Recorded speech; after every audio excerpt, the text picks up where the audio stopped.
diplomacia y las relaciones internacionales están muy vinculadas a la ciencia política, por eso hablar de fenómenos que son internacionales, como es el caso de las dos Coreas o las dos Alemanias, que se unificaron ahora la separación de Cataluña, que estaba prevista por algunos grupos muy radicales, es parte de esa ciencia política que analiza el fenómeno del Estado, ¿no? Sin duda, y como decíamos en el corte anterior, por ejemplo en Venezuela, Zulia tenía mayor identificación con la corona y los llanos que con la provincia de Venezuela. Lograr la unificación o crear el Estado venezolano fue bastante complejo, pero al fin logramos esa identidad porque primero existimos... Los Andes mismo, que estaban muy cerca de Colombia, sí, ¿no? así es, primero existimos como pueblo y después existimos como nación.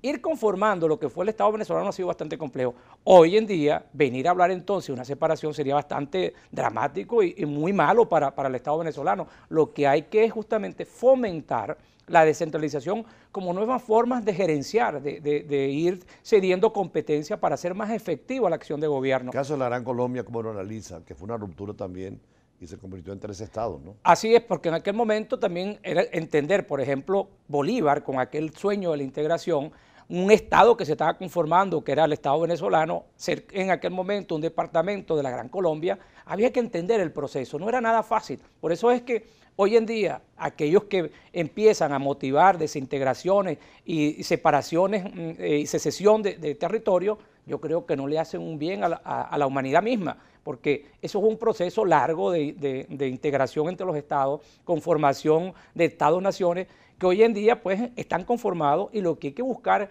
que esos estados que están conformados puedan salir adelante de manera efectiva en el funcionamiento de su gobierno y en darle la mejor forma de vida a sus ciudadanos. Ahora, los Estados Unidos fue un modelo de ese federalismo, las provincias se unieron y crearon los Estados Unidos de América. Sin duda, Estados Unidos y crea ese estado-nación donde incluso cada estado tiene leyes diferentes, muy autónomos, pero, sí. pero en ningún momento se pierde la concepción de la unidad del Estado. Claro. De que sobre todo en defensa, en banca y en diplomacia. En la función de lo que debe ser la función del Estado. Justamente esos elementos los maneja el gobierno central, en todo caso. Entonces, esa federación que se conforma en los Estados Unidos, bueno, es lo que el federalismo americano fue inspiración precisamente para estos temas de las federaciones nuestras, porque incluso nuestra Constitución dice Constitución descentralizada, un Estado descentralizado, federal y descentralizado en los términos establecidos en esta Constitución, porque cada quien tiene su peculiaridad.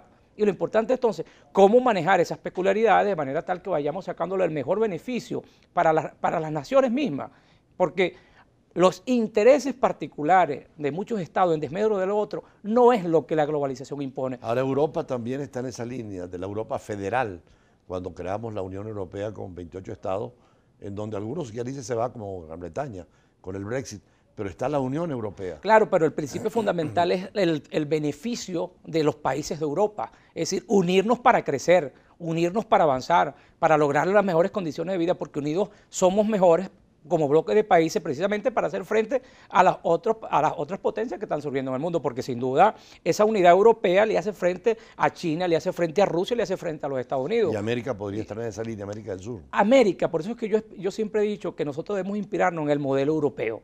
América Latina le hace precisamente falta una unión de países para poder enfrentar los desafíos que está planteando la globalización. UNASUR no va por esa vía.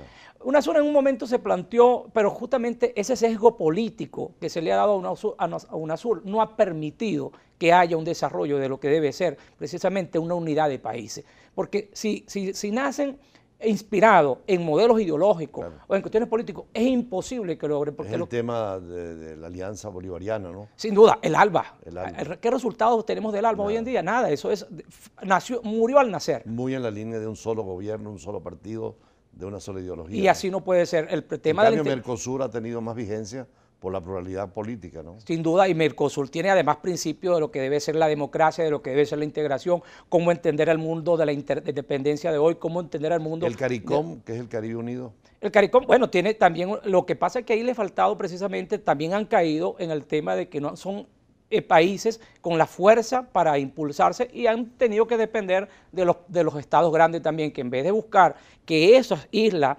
del Caribe puedan desarrollarse para dar, también sigue siendo dependiendo de estados grandes. Y incluso en el caso venezolano, Venezuela sirvió en estos tiempos de financiar muchas islas del Caribe, pero no es un financiamiento para lograr un desarrollo, sino para lograr votos en la OEA o algunas otras instituciones, que eso no es el concepto de la integración. Y la Alianza del Pacífico, que es una nueva realidad de integración, de coordinación, claro, de cooperación. Ahí donde México y Perú, entendiendo lo que significa Europa, hacen una alianza precisamente, pero es como para yo insertarme en el proceso de integración y de globalización del mundo y lograr intervenir en los mercados de esos países, porque unidos somos más fuertes.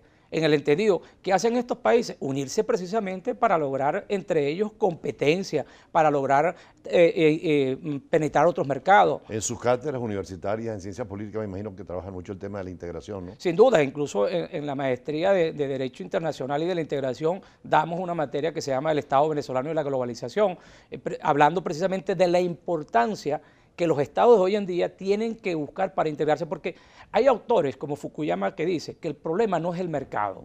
Quien tiene una gran deuda con los ciudadanos y con este proceso de globalización es el Estado que no ha cumplido con su función. Porque ¿cómo puede un Estado integrarse en un proceso de globalización si no está en las condiciones cuando, por ejemplo, su gobierno sigue pensando en conceptos ya de modé como autodeterminación de los pueblos, donde que no hay que violar soberanía, cuando el mundo de hoy dice hay que ceder soberanía para ganar más soberanía y no con esto quiere decir que estás perdiendo la autonomía del gobierno. Al contrario, te hace más eficiente, te hace más efectivo, porque lo importante es que los ciudadanos de hoy entiendan que tenemos que integrarnos para resolver el problema. Por ejemplo, ¿cómo podríamos nosotros resolver el problema invernadero, el problema que está viendo el mundo del calentamiento global, del calentamiento global por sí solo? No, tenemos que integrarnos y en esa integración tenemos que llevar políticas pautadas fuera del estado de tu país o de tu nación, y eso te lleva a perder soberanía. Entonces ese concepto de soberanía no puede ser interpretado en los términos de León Bodino en aquella época. Ya eso ha cambiado. Bueno, muchísimas gracias al profesor José Luis Contreras, profesor de Ciencia Política en la Universidad Central de Venezuela. Y efectivamente, cuando firmamos tantos acuerdos internacionales, cedemos soberanía y hay una supranacionalidad que se impone, como usted lo citaba muy bien, la Unión Europea. Vamos a un corte y venimos con más de Brújula Internacional.